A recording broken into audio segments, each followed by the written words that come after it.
Hey, bonjour à toutes et à tous, c'est un grand plaisir de vous retrouver dans l'épisode 2 de Hitman in the Forest.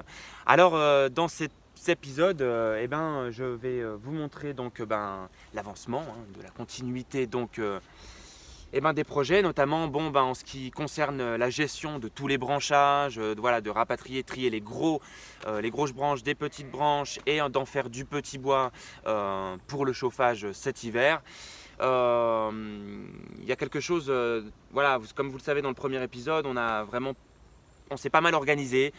On a pris des notes, on a regardé, c'est beaucoup une projection pour savoir un petit peu les priorités qu'il y a à faire en termes de travail pour le moment, pour le bon avancement du projet. Et dans ces priorités, comme vous le saviez, je vous avais partagé que c'était très important de pouvoir gérer l'abri bois qui s'est complètement cassé la figure et puis qui est plutôt un abri à bordel parce que il y a énormément de choses dedans. Et puis l'abri à outils qui ressemble à rien, que vous voyez là juste derrière, ça ressemble à rien du tout. Et donc du coup, ça c'était une priorité parce que ça fait vraiment moche, ça fait taudis, etc. Donc c'est vraiment important, il faut vraiment que là ce coup-ci on construise une cabane, une vraie truc, une vraie cabane de chantier en palettes, etc. Donc ce sera en matériaux de récupération, vous verrez quand on commencera ce projet-là, je vous le partagerai forcément en vidéo.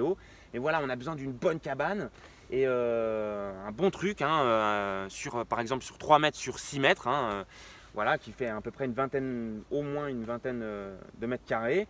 Et qui soit complètement fermé, un vrai toit avec des tuiles de récupération ou des tôles de récupération, peu importe, mais un vrai toit, un truc même isolé, qu'on puisse faire un atelier, qu'on puisse stocker notre bois et ranger nos outils et avoir un petit atelier. C'est hyper important d'avoir un atelier avant de commencer n'importe quel travaux. Enfin, je veux dire, quand tu te mets à faire une forêt comestible, si tu n'as pas un atelier, à un moment donné, ça va être un truc de fou. Donc dans cette vidéo, je vais vous partager l'avancement on va commencer par créer la terrasse en fait, comme vous allez pouvoir voir sur les images, là ça se situe sur la gauche. Là, je vais vous faire un petit tour d'écran et comme vous voyez, il y a plein de bazar. Donc en fait, je vais faire une terrasse là qui sera de 3 mètres de largeur sur 6 mètres de longueur. Donc ça correspond un petit peu à la largeur que vous voyez entre les souches des arbres. Et voilà, donc je vais devoir déjà dégager tout ce qu'il y a devant nous, là, voilà, toutes les branchages, etc. Faire un petit peu le terrain propre, enlever malheureusement les jeunes pousses d'arbres qui sont là, mais bon, c'est comme ça, en même temps, faut bien que je crée la terrasse.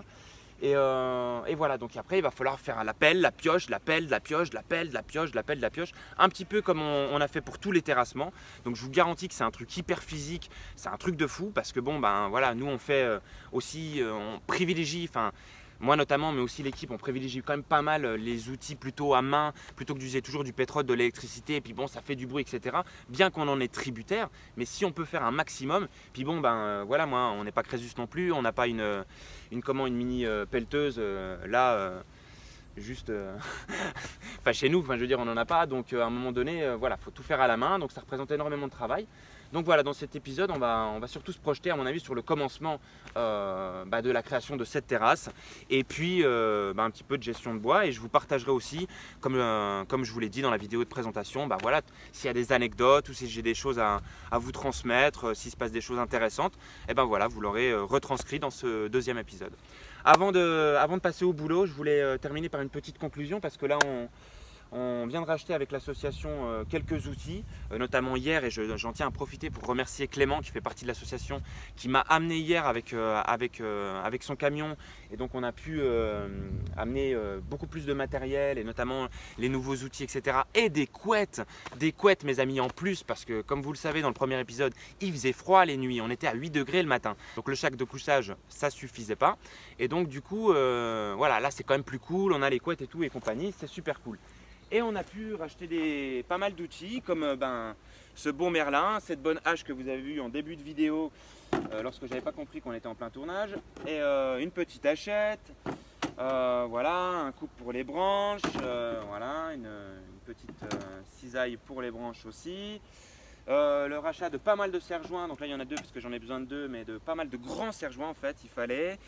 Grande hache, de la visserie aussi pas mal, des ciseaux à bois, parce que très important les ciseaux à bois, si tu veux des ciseaux à bois de qualité, Parce que quand tu veux commencer à gérer des charpentes, créer des charpentes en privilégiant forcément, on est dans une forêt, donc le matériel qu'il y a sur place, c'est-à-dire le bois qu'il y a sur place, si tu n'as pas de bons outils, de bons ciseaux à bois, etc., de bonnes haches, enfin tout le matériel qu'il faut, crois-moi qu'à mon avis, tu n'avances pas beaucoup. Donc là, je ne vais pas vous retenir plus longtemps et je vous souhaite donc une très bonne immersion et j'espère que ce deuxième épisode vous plaira. Et voilà, je vous laisse, on va se mettre un petit peu au travail parce que c'est bien de parler, mais il faut aussi un petit peu travailler. Allez, ciao!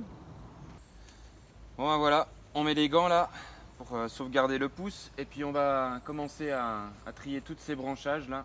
Pareil, on va trier les petites, les grosses, on va faire des tas en dehors de la zone pour pouvoir commencer à pelle-pioche et on va creuser là-dedans.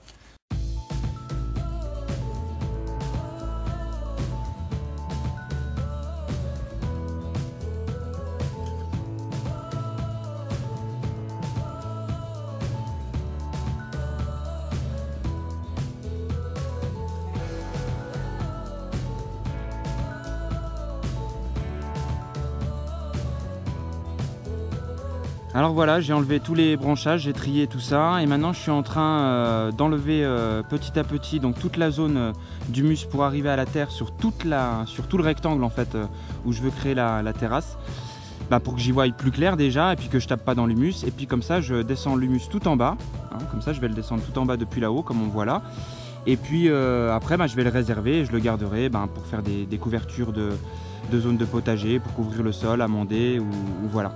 Et comme ça j'y verrai plus clair et ensuite voilà, je vais passer à l'action pelle-pioche et puis on va commencer à creuser dans la zone. Ce qui est dommage c'est que tout le petit coin là de végétation, je vais devoir l'enlever. Mais alors là, avant d'enlever, mes yeux ont été attirés. Donc petite pause, on mange des mûres. Pouce bleu. Non, j'ai fini de rassembler tout l'humus et puis du coup je vais le prendre comme je dis, je le mets dans la brouette puis je vais aller le mettre un peu plus loin là près du compost. Il y a un compost là-bas, je vais l'entasser là pour l'instant et il finira dans la zone du jardin plus tard quand déjà j'aurai tout déblayé là-bas aussi. Voilà, donc je mets tout puis après ça y est, pelle-pioche, le plus dur va commencer. En plein cagnard, il fait chaud, un truc de fou. Je suis en sueur, c'est un truc de fou, mais c'est plaisant, c'est plaisant.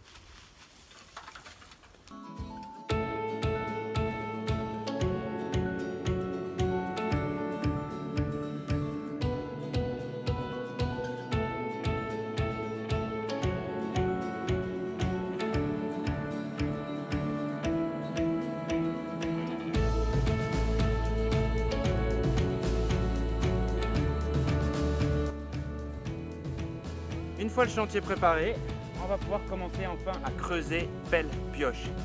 Ça va être dur, hein, il fait vraiment chaud. On va s'accrocher. Hein. Allez, le courage de la pioche.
Et regardez l'allure de ma chaussette.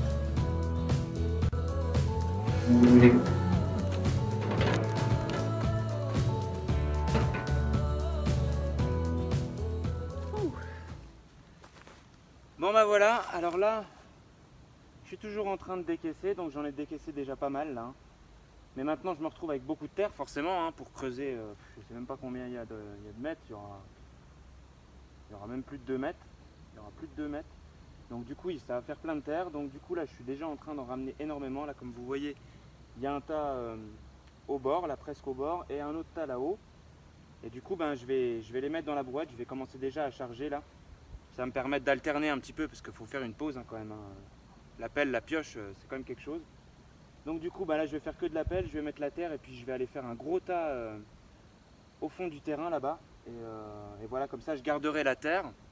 Ça me fera un énorme tas de terre et je la garderai pour les futurs potagers quoi. Voilà, allez c'est parti.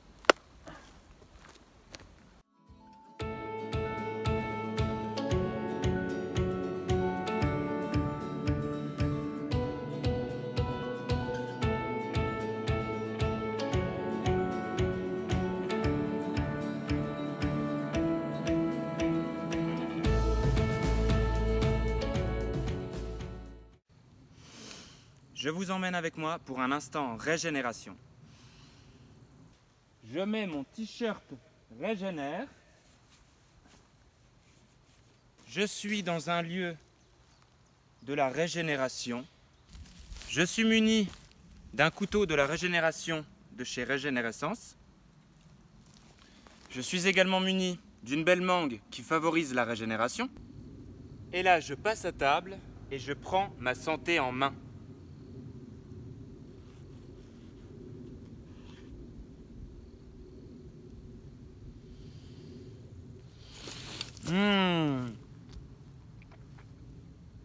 Petit instant régénération.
C'est un truc de fou, hein.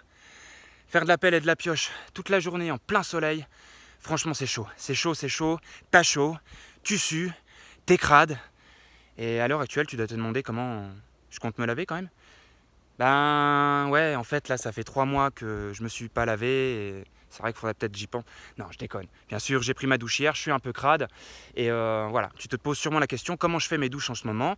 Vu que je t'ai partagé que ben, j'avais pas d'eau sur le terrain pour le moment et que la douche que j'avais créée, franchement, elle donne plus trop envie. Bah, comment je fais? Je vais pas aller chercher à de l'eau à chaque fois à pied ou en vélo. Voilà, parce que bon, hein, ça prend du temps et puis bon, c'est voilà. Hein.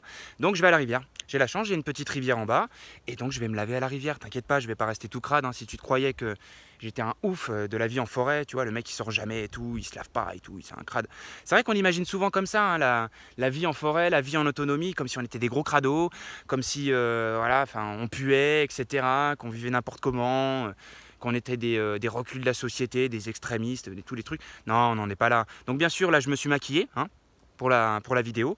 Et puis, je te propose d'aller enlever ce beau maquillage hein, ensemble à la rivière. Allez, comme ça, on va prendre une belle douche ensemble. Hein. Je vais te montrer c'est quoi une douche un peu originale, quoi. Allez, à toutes.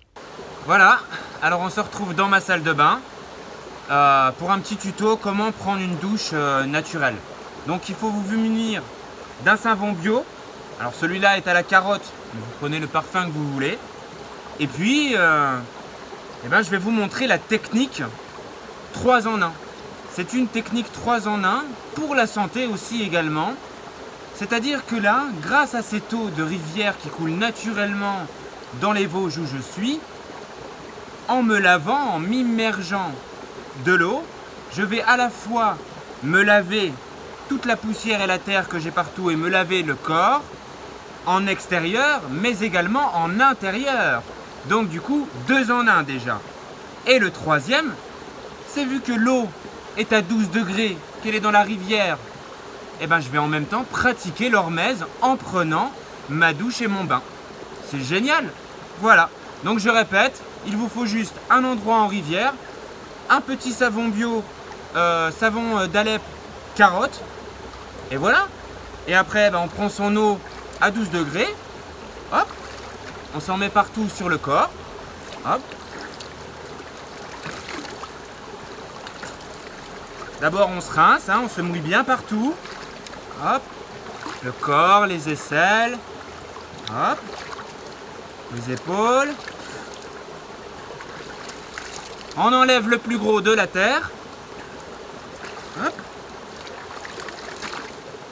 On prend le savon carotte naturel bio, hop, on le savonne, hop, on le repose sur le petit pose savon.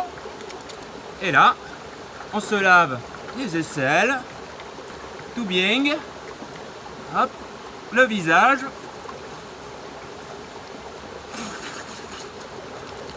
Et hop, on se rince à la bonne eau fraîche. Je me lave l'intérieur comme l'extérieur. Le visage.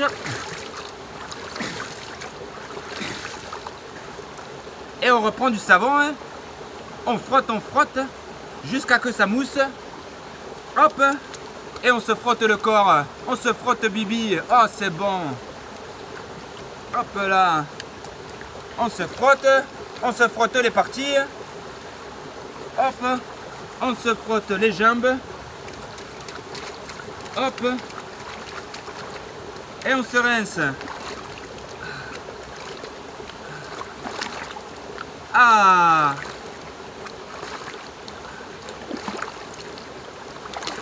Et franchement, après un cagnard pareil, une journée de malade, en plein cagnard à faire de la pelle et de la pioche, sérieux, mais c'est le kiff total d'avoir de l'eau à 12 degrés sortie de la rivière, quoi.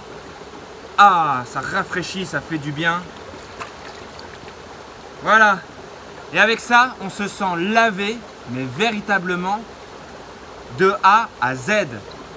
On a réorganisé son système immunitaire, on l'a boosté grâce à la hormèse et à l'exposition au froid. On a lavé l'extérieur de notre organisme pour qu'on ait une belle apparence. Et en même temps, une eau qui nous permet de nous laver en intérieur. Parce que oui, hein, faut pas l'oublier, ta peau elle absorbe. Donc si tu veux vraiment t'hydrater, ça marche. Et il faut pas oublier le cucu. Et alors après pour le rincer, il n'y a rien de mieux. Hop. On secoue. Hop, on remue. Et voilà, le petit cul est rincé. Séchage automatique, en autonomie. Soleil, tronc d'arbre, petite plage. Et tu sèches.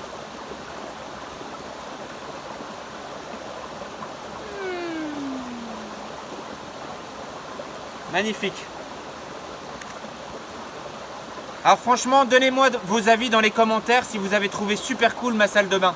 Voilà, n'oubliez pas les pouces bleus, mettez-moi des commentaires si ma salle de bain vous l'aimez. Si vous aussi vous rêviez d'avoir une salle de bain aussi magique que la mienne. Ah! Et ben voilà, on se retrouve pour la fin de l'épisode 2 de Hitman in the Forest. Voilà, alors globalement, le compte rendu de ces quelques jours pour la deuxième immersion, tout s'est bien passé globalement. Il y a eu des améliorations, notamment sur le confort de l'habitat, enfin surtout lié en fait aux couettes. Hein, enfin, puis il a fait moins froid, donc du coup voilà, le confort a été amélioré, donc pas froid la nuit, donc des nuits superbement bien, voilà. Alors que je dors quand même la fenêtre ouverte, hein, donc c'est aéré et tout. Donc voilà, de bonnes nuits. Je me suis muni de plein de bougies. Donc du coup maintenant éclairage à la bougie, ça m'évite d'user les piles de la lampe torche, donc c'est super cool. Donc ça, voilà, c'est un petit truc qui s'est amélioré aussi. Sinon, bah, globalement, voilà, tout s'est bien passé. Par contre, c'est clair que j'en ai chié, désolé du mot, mais j'en ai vraiment chié clairement, hein, puis c'est loin d'être fini encore. Pour la terrasse, franchement, pelle, pioche, pelle, pioche, pelle, pioche, c'est redoutable quand même, quelque part. Et puis, ça faisait longtemps que j'avais pas fait ce genre de sport, on va dire. Donc, du coup, voilà, c'était pas mal intensif, voilà, et je suis encore loin d'avoir fini, hein. Je pense que ça va prendre encore au moins une bonne semaine de travail en faisant que ça. Donc voilà, mais content d'avoir vraiment déjà avancé, d'avoir vraiment vu voilà, que j'ai creusé, hein, j'ai creusé déjà à quasiment 1,20 m, pratiquement 1,50 m, donc voilà, donc je suis déjà bien content. Et puis bah, j'ai avancé aussi, j'ai fait plus de bois, etc. pour le chauffage cet hiver, donc là-dessus aussi je suis très content. Donc voilà, très bonne session. Alors oui, un point fort hyper important de ce deuxième épisode et de cette deuxième immersion, c'est surtout ce que je relève, c'est ah ouais, là je viens d'augmenter encore en peps, en tonus, je suis vraiment dans un autre état vibratoire. Et ça fait encore plaisir de voir comment ça peut encore améliorer énormément, rien que le fait d'être dans l'environnement naturel, d'être super content que ça avance, etc., les travaux. Et puis je pense que vu que ça faisait un petit moment que je faisais pas trop de travail physique, on va dire, que c'était plutôt du travail, on va dire, bureautique entre guillemets, voilà. Et bah du coup, le fait de taper un peu dans la matière quelque part, hein, de travailler un peu avec son corps et d'avancer et de faire de la pelle et de la pioche, ben, ça m'a vraiment dynamisé. Donc voilà, c'était important que je vous le partage. Bon, bah, j'espère en tout cas que ça vous aura plu, hein, que ce deuxième épisode vous plaira. Bah, j'attends quelque part vos avis dans les commentaires pour savoir, hein, si vous avez des suggestions pour améliorer les vidéos ou des avis, qu'ils soient entre guillemets bons ou négatifs entre guillemets, parce que si il y a des reproches à me faire quelque part, entre guillemets reproches, hein, bah, ça peut me faire avancer aussi. Donc n'hésitez pas, voilà, si pour vous les vidéos, je sais pas moi, s'il y a quelqu'un qui me dit bah écoute c'est ennuyant, faudrait que tu essayes de mettre plus de peps, etc.